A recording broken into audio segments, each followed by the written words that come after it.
After doing that earthworm, I want to get back to doing something hard surface, so I'm going to do a combination lock for you. So I'm going to press 7, look down from the top, and mesh circle. I'm going to switch this to 16 vertices and press 1 in edit mode, and press B to box select and delete those. Select that and slide it out just a little bit with my 3D cursor still there, and add a mirror just in the X, and look at the width of that to say, hey, okay, that looks like a decent size. Okay, I'm back in edit mode. I'm going to turn on clipping. I'm going to select these 2 vertices here, press E to extrude and slide them into the middle, and they'll join those and can't be moved anymore. Back into object mode, and I'm going to press apply. Come back in, those should still be selected. I don't need them, so I'm going to X dissolve vertices.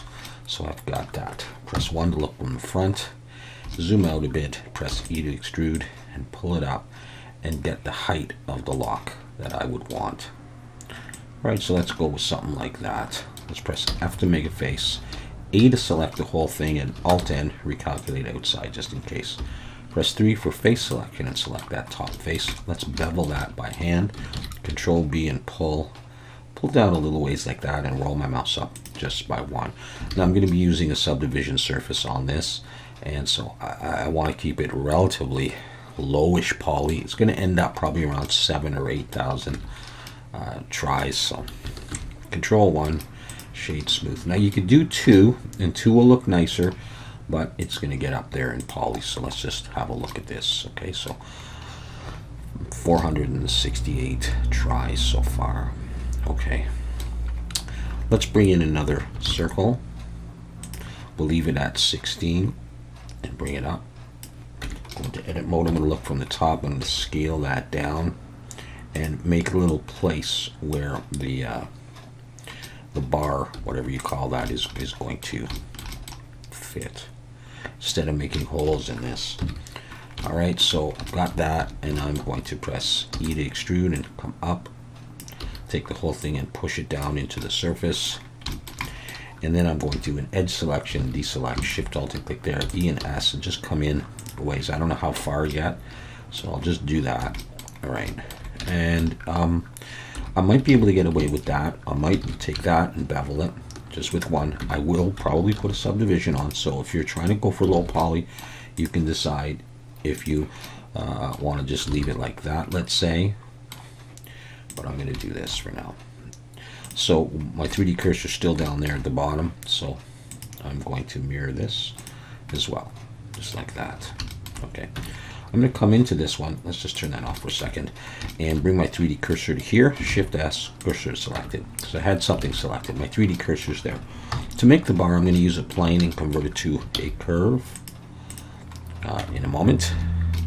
So I'm going to press M, merge at center, and I have that 1 point. Just push it down a little further.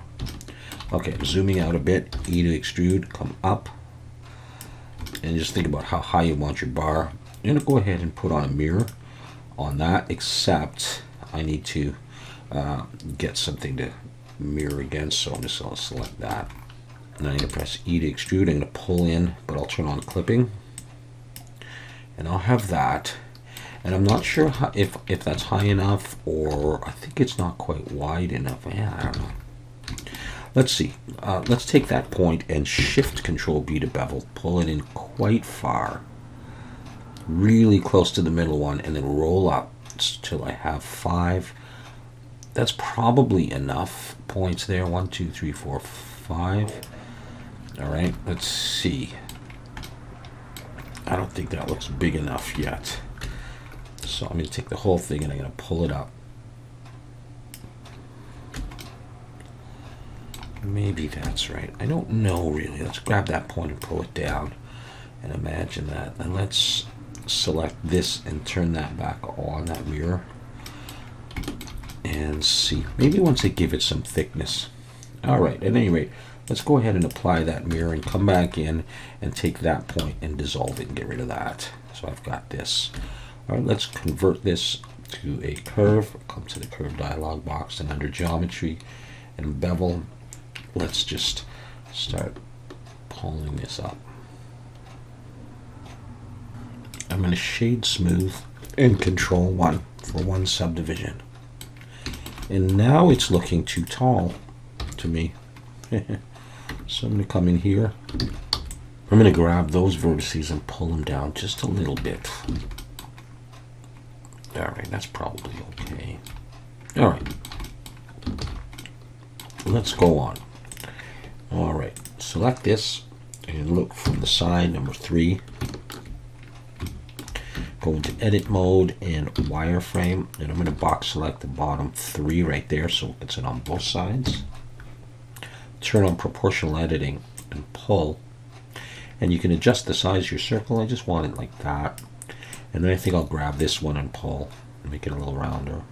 I don't want too much of a curve. I just want a little bit. I may go for a little bit more than that, like something like that. On the other hand, I may exaggerate it a bit more. So this is another reason why you really need that subdivision on there. Okay, that's good. Let's make sure I turn that off. Okay, now I'm going to use solidify. I'm going to turn that off for the moment. It makes it a little bit easier to see. And I'm going to pull to the right, have it go in, and get the thickness that I think I'm going to want. I think that's probably okay. You know what? That might be too thick. Alright, I think I'll go with that. I'm going to apply that and come back in here. I know I'm going to need an edge loop this way and this way. That may actually be too thick. Let's see. No, it's okay. I'm going to bring an edge loop down like this here. And on the inside, I'm going to bring one down. All right, so we're up to 4,000 now for this. All right, now I'm going to take a circle here, maybe this inside one, Shift D, pull it down, and P to break it out. Select it and get rid of the subdivision.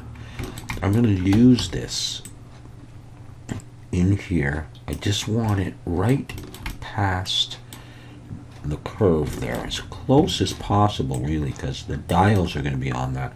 You'd have to really get your hand in there. But I want to turn on the cavity shader and also then check my polys and see. And that one's flipped. All right, so we're going to come in here and go Alt N, flip, so that it's blue.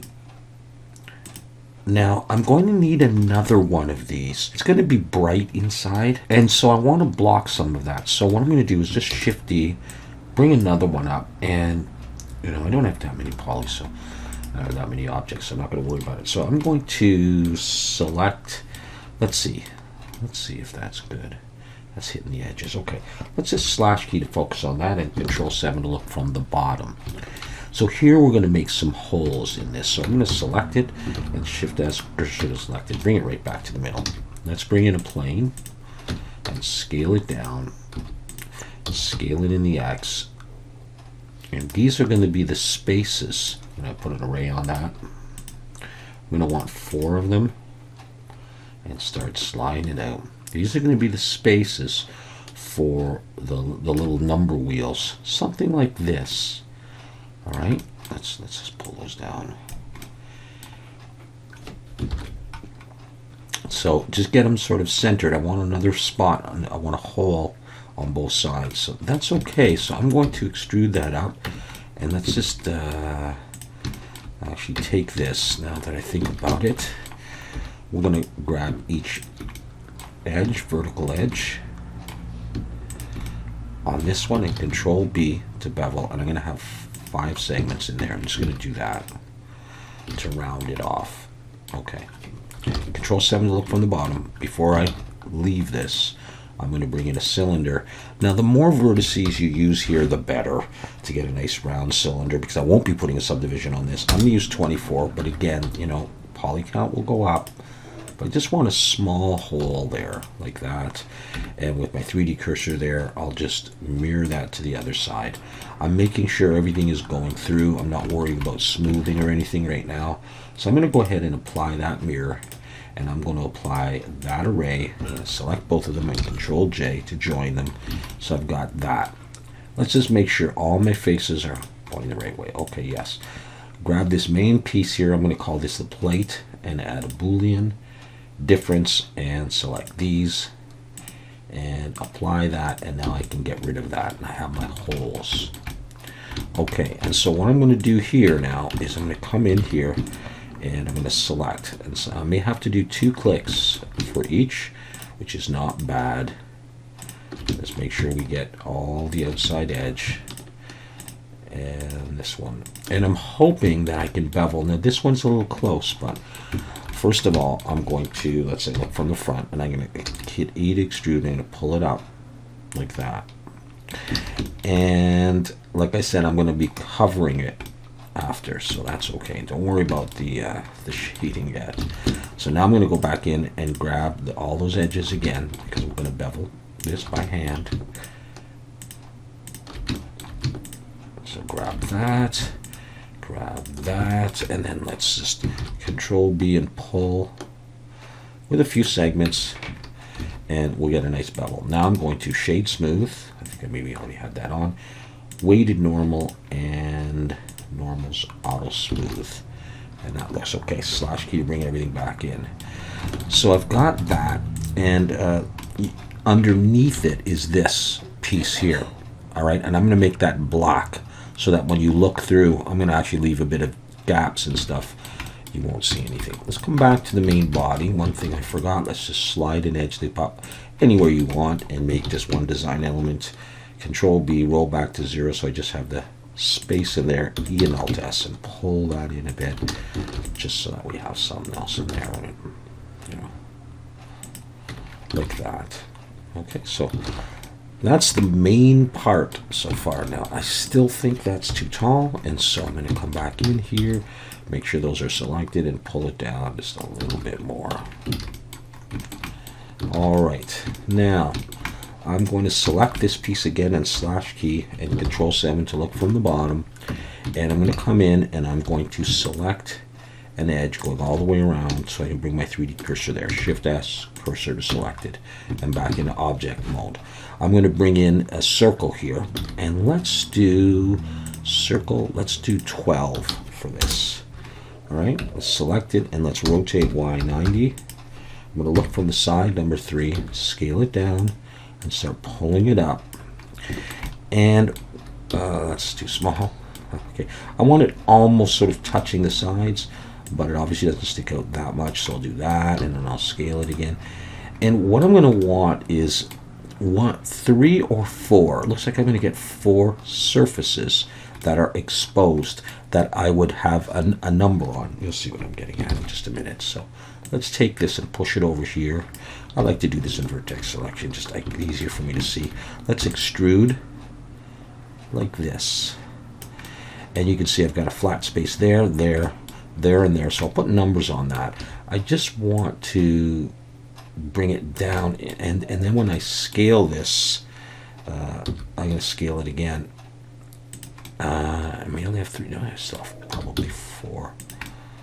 Yeah. All right. We'll go with something like that. So I'll put numbers on those 4. And any spaces left, you'll see the black in behind. So, okay, we're not quite done yet. Let's go E and Alt S and pull. And pull down to around there.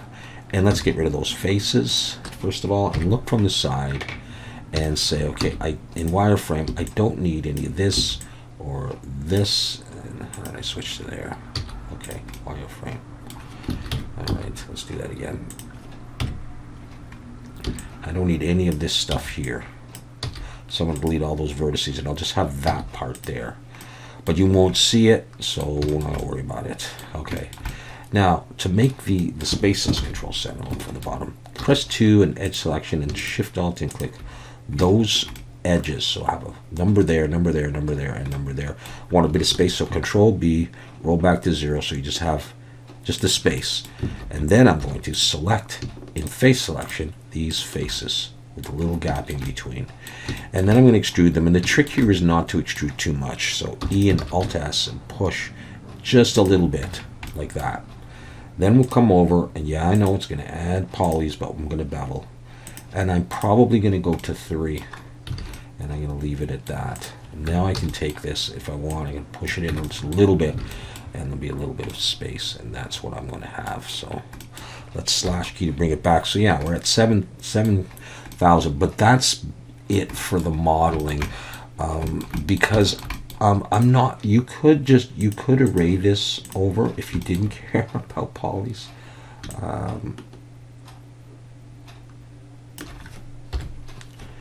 Let's look from the bottom. Let's go for 4 and then play with this. Yeah, you know, you could do that. You get up to like 9, or you could take this and not array it. And once you have it textured and stuff, put this in its own collection. Like for example, I'll do it right now, and I'll just call it numbers. All right, and then let's Shift A, collection instance numbers, and slide that over, and you'll see that. Okay.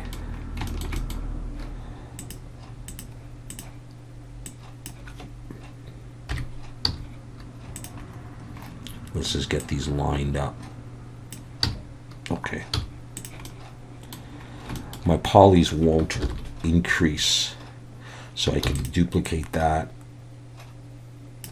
and duplicate that, and I can still put it all in one master collection called lock or something, and you know, except you have the same numbers. But that's what I want for sort of a product shot. I'm not going to do that right now. I'll just leave that like that. That's the lock right there. Now you can see I've got a problem up here. I don't know how well you can tell, but the discoloration. So just come up here, and that's why I've been switching back and forth, just to make sure. I'm going to make sure all your polys are facing the right way. I'm going to very simply UV unwrap this, and I'll show you. And I'm going to do these pieces probably separately in Substance Painter, and I may come back and try it in Blender and see how it looks. So I'm going to focus just on that piece, and I am just going to Smart UV Project 03, so 0.03, and I'm going to get that. All right.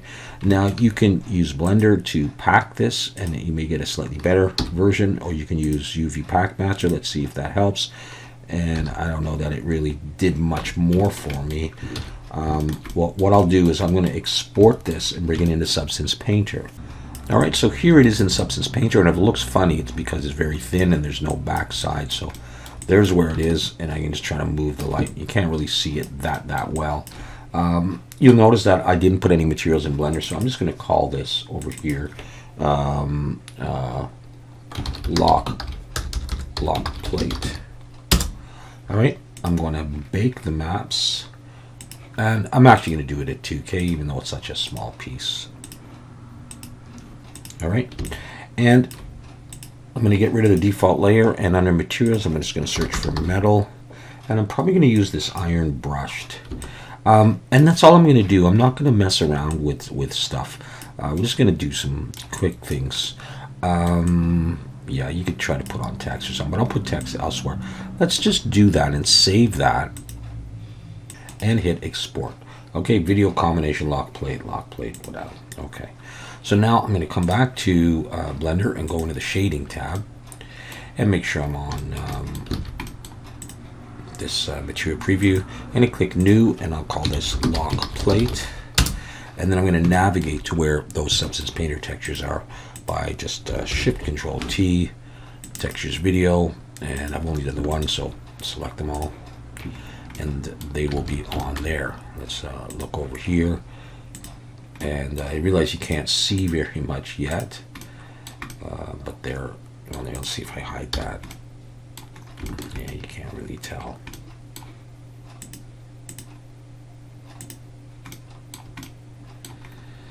Yeah, well, okay. Now the other thing I'm going to do is I'm going to make this black, so I might as well do that right now. I don't want lock plate on there.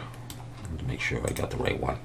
Yeah, I want it on that one. Maybe that was why you couldn't see it. There you go. Okay, that piece, I don't want lock plate on it. I want a new material. I'm just going to call this black. I may use it again, and I'm just going to make it black. And I don't really need to make it shiny or anything. Let's just bring everything else back. I guess Alt H. And now, there you go. Okay. Now you can see that is on there a little bit better. Okay, and you see the blacking behind it. All right, let's do some easy things here. I think I'll do the bar separately. So I'll do these two pieces here. All right, so let's come back to this stuff. So I've got just that. I'm going to try just a smart UV project as well. But before I do that, I'm actually going to turn off the subdivision. And I realize that can lead to some stretching of the texture, but I've found that it's not that bad. So I'm going to select both of these and go into edit mode, Smart UV Project, just to try it out and see how well it works. Such a simple object. So I'm going to select that, and I'll use UV Pack Master. It'll just pack it very similar to Blender, but a little bit more efficiently apparently. All right, and I'm going to export that. Let's call this lock body and bake at 2K as well. I click here and I get rid of the ID map. Now, because of the way that I did this with Smart UV Project, it doesn't create the best UV map. And so when I use smart materials, you will probably see a seam. So I'm going to use regular materials. And I'm going to probably use this iron brushed again. Maybe not. You can already see a seam, but we're going to try triplanar in a minute. Let's try iron grainy. Yeah, I think that's the one I'm going to use, and I don't really see a seam with this one. So try different materials if you do get seams, even before trying triplanar, which is up here at the projection. I think that's okay, but I want to change this to a more gold kind of color. Okay, something like that. Okay, now it's already got the nice imperfections in it, so I just want a nice clean shot. So I'm going to go with that. I'm going to switch to orthographic. Come up to my layers. There's my main base layer. And then just click a regular paint layer. And I scroll down and alt-click color and then click height. So I have just color and height. I'm going to switch that to black almost and drop my height. And on that layer, I'm going to choose alpha and font. And I don't know which font to use. I'll try that one. No, everyone use it. I always use that one. All right, I'll use that one anyhow. And come in here and change the wording to something like I don't know, lock right. Yeah, right. Lock right. And the size I'm going to go for around 120. And I think let's click that. Let's move the light and just have a look at that. Maybe something like that, lock right. And then maybe I'll search for circle and do something like that. Gear, just make it smaller and do something like that with another one. Can I just do two like that? No, that doesn't look right. Let's make it smaller. And not that.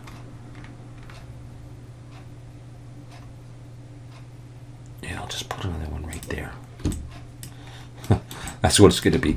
All right, that's my logo. And not quite centered, but okay. I'm going to come over to the side and click here for symmetry, and it's going to be down the middle anyhow, so that's what I want.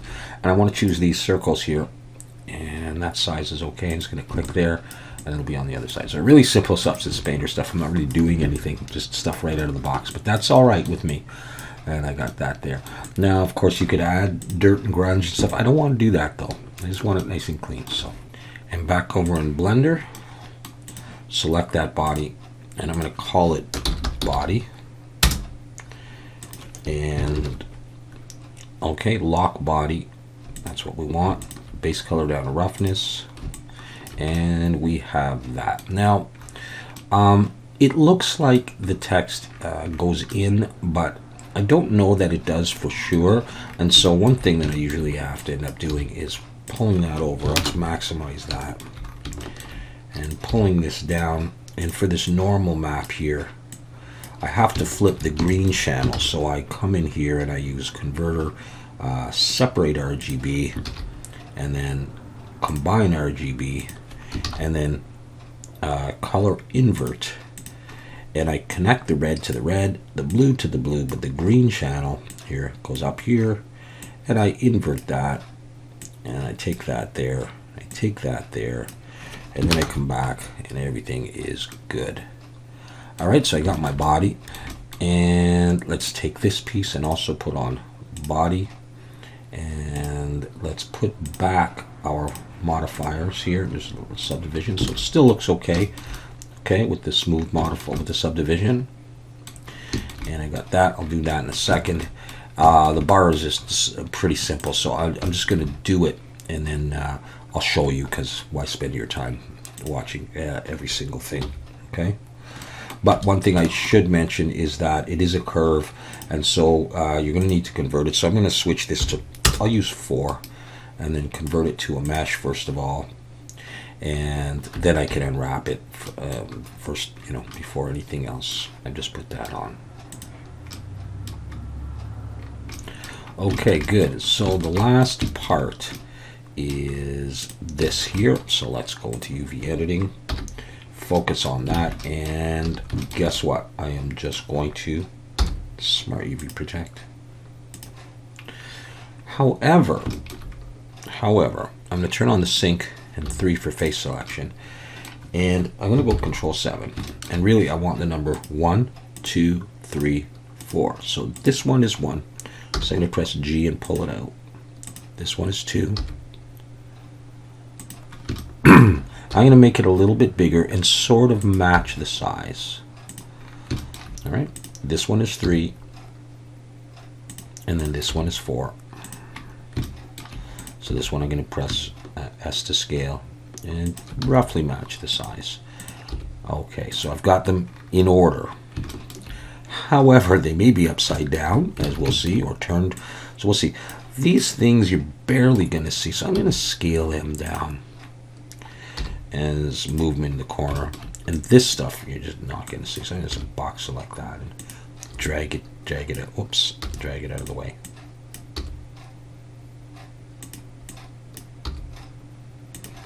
So that I can take these. This is 1, 2, 3, 4. I'm going to see if I can make them any bigger.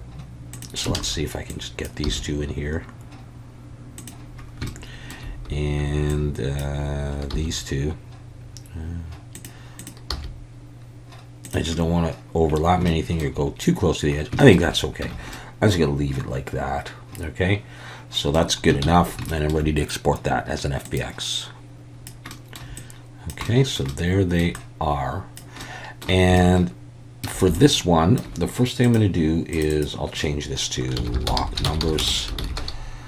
All right, and I'll get rid of that. And we're going to bake them first of all. I think I will do 2K on that. Okay, so I want them pretty much the same, so try this iron grinded on there. That's probably okay. And then for this one, I'm going to switch to orthographic so I can see it. But I'm going to open up my UV as well. Okay. And I'm going to place the numbers on the UV. Just makes it a little bit easier. Okay, and I'm just going to do it simply. I'm going to just create a regular layer again, and I'm going to do color and height. Color I'm going to drag down to pretty much black, and height I'm just going to drag down. All right, so I got that, and I'm going to come over here to alphas and font, and probably this courier is the one to use. I'm not sure. Let's see. I want the number, actually maybe not. I want the number 1, and this is probably going to be around 220. Let's see. Yeah, I think courier. Now, so watch here. This is where my number 1 is going to go. I'm going to click it there, and that is right side up for that. So okay, so I get it roughly in the middle, and maybe I can get it bigger than that. Maybe 250. So just do that till I get it. All right, good enough. So I get some indentation and I get the black. All right, good. I don't really need that. All right, now I'm just going to switch this to 2. and I'm going to try a 2 there, and it is right side up, and that's good so far. So I get my 2 in there. Yeah. Close enough. All right, now I'm going to switch this to 3, and let's see if we're still lucky. Nah, it's upside down, right? So I'm going to come over here and it's going to swap that around so it'll look upside down to me, but it'll work. So I mean, I could have tried to do that in the UVN wrap, but yeah, what the heck? It's easy enough to do this, right? And switch this to 4, upside down, I assume. Yeah. And that's it. I got my numbers and everything's good. So let's save that. We're looking at this one here, so let's create a new material and we'll call this lock numbers. Shift Control T, lock numbers. And we have our numbers there. Let's look here. Let's turn that off.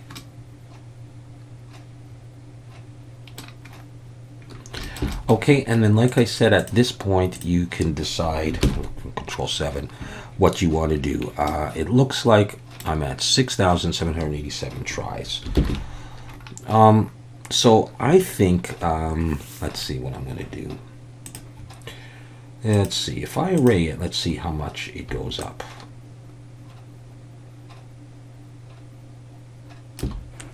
$7,000, $8,000, $9,000. I'm just going to do that for simplicity. All right, and that is going to be it, I think, for my lock. Let's just try some different lighting just to see it. And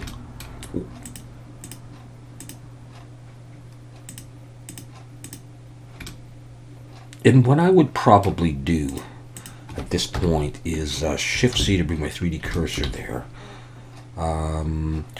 Let's rename this as lock, and let's take this and drag it in. You're all visible there, so lock, one of those, one collection, lock. Let's pull it out. I still have the numbers in there. Okay, so at this point my polys aren't going to go up. Okay, 8,000, almost 9,000. Rotate in the let's just rotate in the Z, and you can pose these however you want. Let's Alt R to get rid of that rotation and do something like this, and you know, you can just get it in all of the positions that you would want. 8,000 or 9,000 is not low poly if you were going to put this in some school lockers, but you could instance them, and from there you can change the scale, the rotation. You can't, you know, move these numbers around, you know, but I mean, chances are you're not going to see a bunch of them. You might see one up close and the rest not, so you could still get away with using this. And there you go. There's our little locks.